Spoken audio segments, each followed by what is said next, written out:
Good morning বন্ধুরা। সকাল 6:30 বাজে। ঘুম থেকে উঠে ফ্রেশ হয়ে আগে তুলসী তলায় প্রত্যেক দিন একটা ধূপকাঠি জ্বালিয়ে দিই। আর এরপরে যখনই আমি ব্যালকানিতে যাই একটা পজিটিভ এনার্জি পাই। 1 কাপ লাল চা খেয়ে আজকের দিনটা শুরু করেছিলাম। আর এই যে আমি ঘুম ঘুম অবস্থা। তারপরে স্নিগ্ধার পাপা চলে এসেছিল, যদিও তখন ওই 9:30 মতো বাজে। তখন ওর পাপা এসেছিল। তো ভাবলাম একটু মুড়ি মাখি, কারণ যখন ও থাকে তখনই আমার মুড়িও খেতে ইচ্ছে করে আর এত ভালোভাবে মাখতেও ইচ্ছে করে। তো এটা যেহেতু প্রত্যেক দিন স্নিগ্ধার পাপাই মাখে, তো ভাবলাম আজকে আমি মাখিয়ে তোমাদের সঙ্গে শেয়ার করি। দিয়েছিলাম শসা, পেঁয়াজ, টমেটো কুচি কুচি করে। তারপরে একটুখানি চানাচুর দিয়েছিলাম, একটু নুন, আর সঙ্গে দিয়েছিলাম কাঁচা লঙ্কা। আমার কাছে ধনেপাতাও ছিল, কিন্তু একেবারে মনে ছিল না আমার ধনেপাতা দেওয়ার। ধনেপাতা দিলে আরও বেশি ভালো লাগে। তো অনেকটা ওই ট্রেনে মুড়ি মশলার মতো লাগে খেতে। আর স্নিগ্ধার পাপা আর আমি যখন দুজন মিলে একসঙ্গে মুড়ি খাই, সব সময় আমরা এইভাবে মেখে খাই। তোমরা কখনো ট্রাই করতে পারো, ভীষণ ভালো লাগে। একটু কাঁচা টমেটো, কাঁচা পেঁয়াজ, সঙ্গে এখানে দিয়েছিলাম শসা।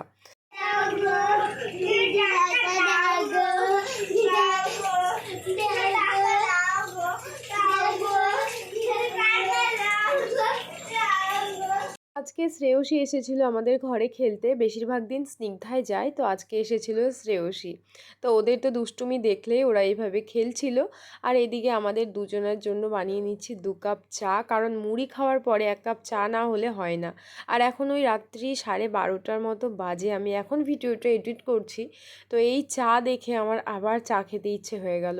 মনে হচ্ছে এডিটটা কমপ্লিট হয়ে গেলে আমি 1 কাপ চা বানিয়ে খাই। আর আমি কিন্তু রাত্রিবেলাও চা খাই, মানে 12টা 1টা 2টো যতক্ষণ পর্যন্ত আমি জেগে থাকি আমার মনে হয় 1 কাপ চা খেয়ে তারপরে ঘুমাতে যাই। তো হয়তো আমার মতো এরকম বোকামো কেউ করে না, কিন্তু চাটা আমার একটা অন্য ভালোবাসা। তো এটা আমার যখন যেখানে যে পরিস্থিতিতেই আমি থাকি, মানে 1 কাপ চা খেলে আমার মনে হয় যে সব ঠিক হয়ে যাবে। তো এখানে চা বানিয়ে নিয়ে যাচ্ছিলাম, আর এই যে দুজনকে দেখো বসে বসে নিজেদের মতো খেলছিল। জন্য আমার আর ক্যামেরা অন করে তাকাতে ইচ্ছে হচ্ছে না। আর এই পেছন দিকের এই চুলগুলো, এগুলো যে সারা জীবনের আমার একটা বিরক্তিকর ব্যাপার। এই যে ছোট্ট ছোট্ট চুল, না থাকে ওপরে না থাকে নিচে, এই যে এরকম করে হয়ে থাকে, কি একটা বিরক্ত লাগে। তো এখন ঝিঙে পোস্ত করলাম, পোস্ত না সর্ষে দিয়ে, আর সজনে ডাঁটা আলু টমেটো দিয়ে করলাম চটচটি। ডাল সেদ্ধ দেবো, ডাল করব, আলু সেদ্ধ দিয়েছি আর ডিম সেদ্ধ। তো স্নিগ্ধার বাবা গিয়েছে বাজারে, ও যদি মাছ পায় তো মাছ নিয়ে চলে আসবে, তাহলে আমি আর ওই ডালটা করবো না, ডাল আর ডিম সেদ্ধটা করবো না। অনেকদিন পর একটু ভালো মন্দ রান্না করছি, ভালো মন্দ না মানে অনেক রকমের পদ রান্না করছি, নাহলে তো কয়েকদিন ওই এই করে চলে গেল। আর আমার এই ভুঁড়োগুলো কি অবস্থা। কাটাবো আজকে, যেহেতু শনিবার আজকে আর করছি না, কালকে একেবারে করব। আর সামনে দোল আছে, তো দোলে যেহেতু স্নিগ্ধার প্রোগ্রাম আছে, তো একটু বাইরে যাব, শাড়ি টাড়ি পরবো। তখন যদি আবার এই ছোট্ট ছোট্ট ছোট্ট গোজে যায় তখন আমার ভালো লাগবে না, যার জন্য একটু লেট করছি। আর এই গরমকাল পড়েছে, আমার চোখ মুখের অবস্থা এরকমই থাকবে। মানে এই যেগুলো কানের থাকবে না, গলায় মালা থাকবে না, আর এই যে এগুলো বেরিয়ে থাকবে। এগুলো তোমাদের কার কার এই এই হাল জানি না, যাদেরই আছে তাদের মানে কি বলবো, ভালো লাগে না আমার। এই যে মনে হচ্ছে না কেমন একটা পাগল পাগল, এদিক থেকে বেরিয়ে আছে, এদিক থেকে বেরিয়ে আছে। এই যে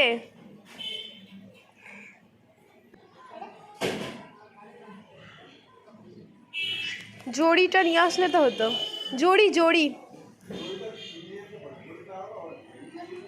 জড়িটা লাগালে ভালো লাগবে।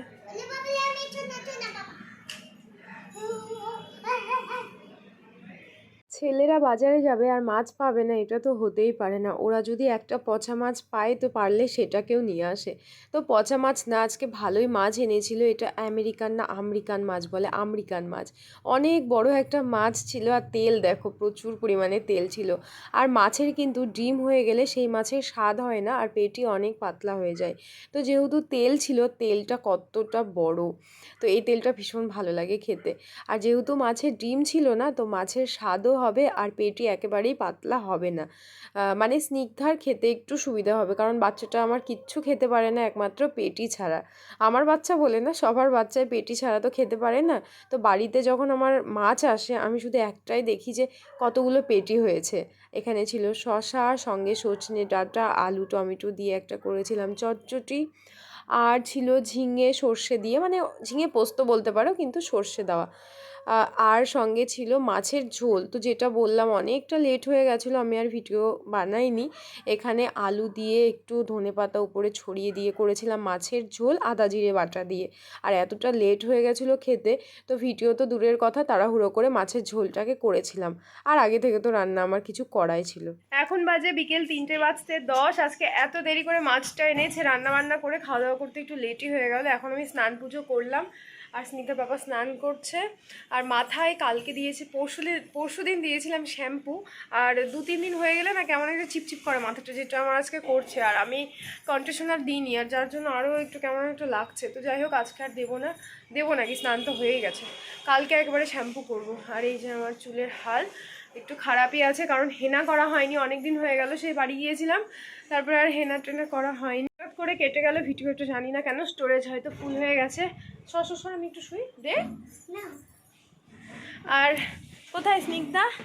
হ্যালো, এই যে স্নিগ্ধা, ওকে আমি যতক্ষণ ফোনটা না রাখবো, যতক্ষণ লাইটটা না অফ করবো, ততক্ষণ এরমই অত্যাচার করবে। যেই লাইটটা অফ করবো ঘুম পেয়ে যাবে। মানে লাইটটা অফ করতে হবে, এটা ওরা একটা প্লাস পয়েন্ট, ভয় পেয়ে যাবে। তখন যেটা দেখে ভয় দেখাবো সেটাই হয়ে যাবে, আর তারপরে ওকে একটু ধরে থাকলে ঘুমিয়ে যায়, তাই তো? মানে এক কথায় ওকে আমার পাশে শুয়ে থাকতে হবে। তো এখন 7টা বাজে, সন্ধ্যে 7টা। আমরা যাচ্ছি হচ্ছে নাচের ক্লাসে। স্নিগ্ধা 8:30 পর্যন্ত রিহার্সেল আছে। এই ওটা না, প্লাস্টিকের গুলো পরো, চপ্পল পরে সবসময় ঘোরা কেন? স্নিগ্ধার রিহার্সেল আছে 7টা থেকে 7:30 পর্যন্ত। আমার মুখে কি একটু বেরিয়েছে। স্নিগ্ধা টাটা। হ্যাঁ দিচ্ছি, টাটা। আমি যাব কি? হ্যাঁ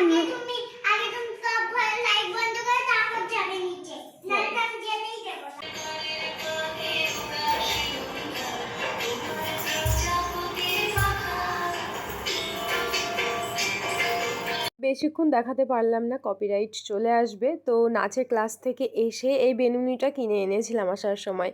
তো ওকে বললাম, বাবা তোকে একবার পরিয়ে আমি দেখাই যে আমি কি শাড়িটা পরাতে পারছি, বা যেইভাবে ম্যাম চেয়েছিল সেইভাবে কি তোকে সাজাতে পারছি, কারণ এটাই আমার প্রথমবার। তো দেখলাম না, ঠিকঠাকভাবে পারবো, অসুবিধা নেই।